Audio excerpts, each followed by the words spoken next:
Rais wa Tanzania Samia Suluhu pamoja na kiongozi wa tume ile ya kufanya uchunguzi ama iliyokuwa inafanya uchunguzi wa mauaji nchini Tanzania kwa jina Jaji Othman Chande wamejipata motoni baada ya kusuka ripoti na kusema kwamba ni ya uchunguzi kisha ikatolewa leo kuhusiana na yale yaliyotokea mwaka jana. Jambo na karibu kwa taarifa zetu za TanzaPulse, na ikiwa ni siku yako ya kwanza hapa, tafadhali kumbuka kusubscribe. Jambo la kwanza ama kuhusiana na ripoti iliyotolewa na Jaji Chande kwamba alikuwa anakosea sana kutaja tarehe, kuitaja Oktoba tarehe 25 mara nyingi sana, na kuna muda alikuwa anajiumauma sana kwenye tarehe, maana ripoti yenyewe anayoisoma aliyokuwa nayo ilikuwa inasoma pengine ni tarehe 25 na sio tarehe 29, na ndio maana kuna muda alikuwa akifika kwenye kutaja tarehe alikuwa anatulia kidogo ili asikosee. Na hii inaonyesha kwamba hawa jamaa ama huyu jamaa Jaji Chande pamoja na Rais Samia Suluhu wanajua kile walichokifanya katika ile hali ya kusuka ripoti ile ili iweze kumfaa Samia Suluhu pamoja na machawa wake na wote waliotekeleza mauaji mwaka jana.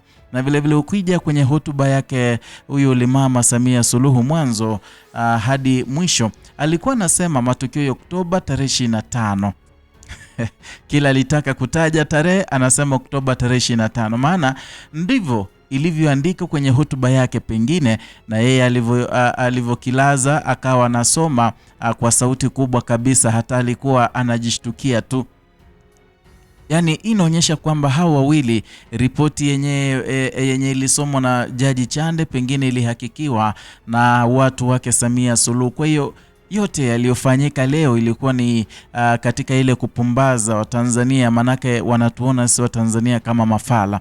Kwa hiyo kwa mantiki hii ni wazi kwamba aliyeandika hotuba hii ya huyu Mama Samia na aliyeandika ripoti ya Jaji Chande ni mtu mmoja, na ndo maana kote kakosea kuandika tarehe, kaweka Oktoba tarehe 25 badala ya Oktoba tarehe 29. Kwa hivyo ni wazi kwamba ripoti iliyotolewa huyu Jaji Chande hakuna uchunguzi walifanya.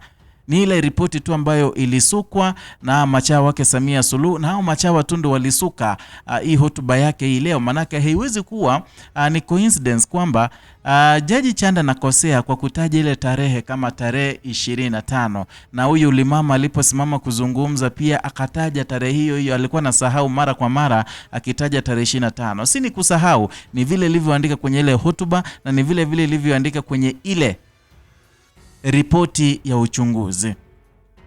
Na vile vile tukiangalia jambo la pili ni kwamba huyu Mama wakati alianza kusoma hotuba yake alisema kwamba ripoti ya Chande alikuwa hajaiona, na yeye kwa mara ya kwanza kaisikia leo wakati inasomwa. Ndio maana niliwaambia kwenye video fulani iliyofanya hapo nyuma kwamba Samia Suluhu pengine ingekuwa kuna viongozi hapa barani Afrika ambao walikuwa wanatuzwa kwa kuigiza, basi huyu Mama angechukua zawadi nono zaidi ya kuwa mwigizaji bora. Yani hapa alikuwa anajitia hamnazo kwamba hajawahi ona taarifa hii, hajawahi ona ripoti hii, lakini imetoka kwa ofisi yake. Wao pengine ndio wameisuka, wao ndio waliitengeneza. Maana yake tunajua ilirudishwa mara ya kwanza, mara ya pili, mara ya tatu, kwa maana Jaji Chande hakuwa include vile vigezo alivyovitaka, na vile vile kuna vigezo ama vipengele pale ambavyo vingemtoa rangi sana huyo Samia. Kwa hivyo akamwambia aenda akaviondoa.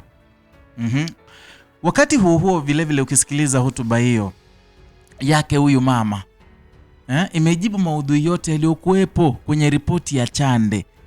Tena kajibu neno kwa neno, hajaacha kitu. Kwa hiyo ni kama alipokea ile walipoandika ile ripoti ya Jaji Chande, wakaandika hii ripoti, maana yake walikuwa najua ataenda kuongea kuhusiana na ripoti. Kwa hivyo wakajibu yale ambayo yalikuwa kwa ripoti ya Chande, yani moja kwa moja. Hii inaonyesha kwamba hii ni maneno tu wanatusuka na kupumbaza sisi wa Tanzania. Na vile vile tunajua sote kwamba rais huyu anaandaliwa hotuba na huwa anapewa siku moja au mbili apitie kwanza kabla hajaenda kuisoma mbele ya kadamnasi. Sasa maandishi ya hotuba yake aliweza kujibu mambo ambayo yapo kwenye ripoti ambayo hajaona kweli. Ndio maswali tunajiuliza. Kwa hiyo hii ni wazi kwamba hapa sisi wa Tanzania tunabebwa ufala. Sisi wa Tanzania tunabebwa kama vitoto ambavyo havijakomaa kiakili. Na vile vile jibu ni moja, kwamba mwandishi wa hotuba hii ya huyu Limama ndiye huyo mwandishi wa ripoti ya Chande. Huwezi nitoa pale. Kama uko na maoni tofauti unaweza niandikia kwenye comment section, tutajadiliana pale. Pengine inaweza unda msingi kwa yale tutaongelea pengine kwenye video itakao kuja baadaye. Ila jambo la tatu nataka kuzingatia hapa, ukimsikiliza vyema huyu Jaji Chande kuhusu vifo, ni kama kulikuwa na debate kuhusu idadi ya watu waliokufa. Yaani kati ya 518 na 818 na hawakukubaliana. Ndo maana mwanzo huyu Jaji Chande ulimsikia akisema 518, then kwenye hitimisho kasema ni vifo 818. Kwa hiyo inaonyesha kwamba kulikuwa na wasiwasi kidogo yale ambayo wangeyazungumza. Hawakuwa wameamua ni 500, 800. Na jambo la nne vile vile, kama mmenotice huyu mama, huyu Limama, huyu Samia Suluhu pamoja na huyu Chande wanataka kubadilisha narrative kutoka kwenye maandamano na mauaji ya Oktoba tarehe 29, na sasa wanalazimisha kuhamisha ama kuaminisha umma eti ghasia za Oktoba tarehe 29, na wanafanya hivi ili kuharamisha madai ya Watanganyika ambayo ndio yanatufanya sisi tukaingia barabarani. Sasa hapa cha muhimu tuendelee kubaki kwenye narrative yetu ya mauaji ya tarehe 29. Hivyo tu. Na vile vile jambo la mwisho ambalo ningependa kulizungumzia, kwa kuwa muuaji hawezi kujua ama hawezi kuua watu na kujichunguza mwenyewe, kama ambavyo leo amekiri kwamba ile tume ya Jaji Chande ni mali yake. Watanganyika sisi tunahitaji sana wachunguzi kutoka nje ya Tanzania waje kufanya uchunguzi ambao utakuwa huru na haki, ili wahusika wote wa mauaji ya Watanganyika wenzetu zaidi ya 10,000 siku ya Oktoba tarehe 29 waweze kuchukuliwa hatua za kisheria na haki iweze kutendeka. Manake sisi ndio tunaumia. Kuna mengi ambayo yanazidi kutokea. Kumbuka madai ya chama cha Chadema, wamekuwa wakizungumza kuhusiana zile tume huru kutoka nje ya nchi zije nchini Tanzania ili ziweze kufanya uchunguzi wa kipekee, si tume ambayo imeteuliwa naye Samia Suluhu. Manake ukiniuliza, kwenye mauaji yaliyotokea mwaka jana, Samia Suluhu ndiye mtuhumiwa wa kwanza nambari 1. Kwa hiyo nashangaa kwamba mtuhumiwa ama huyu suspect namba 1 ndiye anayeteua tume ambayo itaenda kuchunguza ama kumchunguza yeye ambaye ni mtuhumiwa nambari 1, suspect number 1. Ni mambo ambayo kidogo yani hayaleti ladha.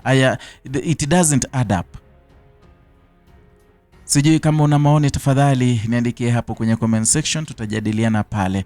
Na ikiwa ni siku yako ya kwanza hapa, kumbuka kusubscribe, kulike na kushare video zetu, manake hapa ndipo unapopata taarifa za kweli bila kupindisha na kweli.